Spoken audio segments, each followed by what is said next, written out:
Welcome to the Senior Network. I'm Becky Davis, and I'm joined today with Natalie Lucas from, it was Optimal Hearing, but now it is called HearingLife. That is correct. We have been in the process of transitioning from Optimal Hearing to HearingLife for the last 6 months or so. Oh, okay. And as of March 1st, we've got new signs on the wall. We are officially HearingLife. The transition is done, and we are in the fold of this enormous company that's trying to help a lot of people hear better.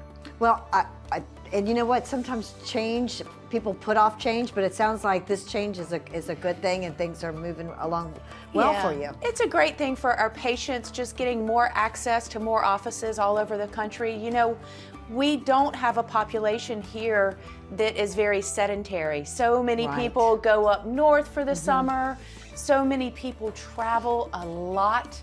And with more clinics all over the country, there's more access when something goes wrong.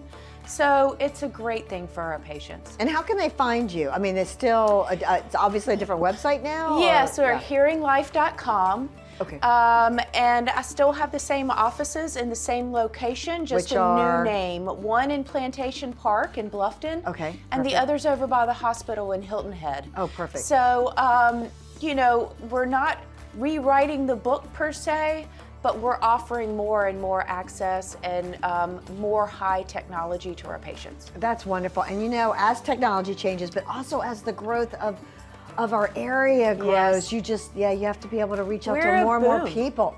We are a boom town right now. So different than it was 20, 30 years ago, Yes, right? we are absolutely a boom town. And you know, we've got people, Margaritaville is still under construction, a new phase of Sun City. So there's more and more people than ever that are gonna need our help. Yeah.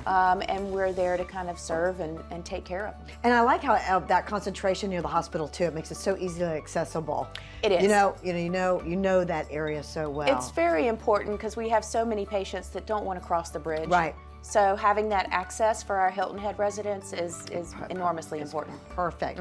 All right, and you and I were talking earlier about spring, time of renewal, time to clean out those closets and check our hearing, right? Yes, you know, I had somebody in my office yesterday who was talking about, you know, let's just put it off. I'm not hearing well. I'm not enjoying, you know, friends at a restaurant for dinner. I'm not engaging. And then the husband's like, well, you're doing okay, you know, and no, okay and not having it affect your social life is not okay. You don't want to put off finding out what's going on with your hearing. We know way too much these days about how important it is. And we've got people here living an active and very productive lifestyle, taking care of their bodies, taking care of their hearts. We need to take care of our minds and our brains, and we do that by checking our hearing and making sure that we're hearing all right. We don't want to put it off. The longer you go without hearing well, the longer your brain goes without that stimulation. That's a good point. And you really need to think about it in those terms these days. And also too, you know, it's so slow going. You don't know that in a month's time, you've lost X amount of hearing. It's more than months, it's over many years. So hearing is an insidious sense.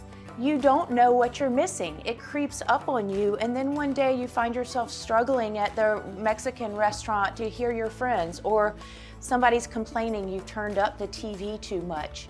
Those are all kind of warning signs, but I argue we all need to be testing our hearing no matter what.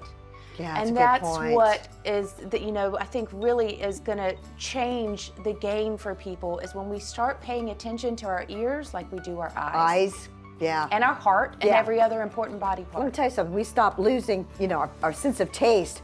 We would be there quickly to find out, you know what I'm saying? Right. Yeah. Right. So if we need to treat our hearing the same way, and that's a good point. And as the baby boomers, you know, as they're aging in place and all, you know, we're always talking about all the music we listen to. First rock and roll generation, you know. darn it. I mean, without a doubt. Yeah. But the baby boomers, I also believe, are going to be the one that changes the status quo of people Yeah. not seeking help for hearing, because baby boomers are living longer, better, healthier. Wellness is a big deal. And there's not that stoicism of the World War II generation.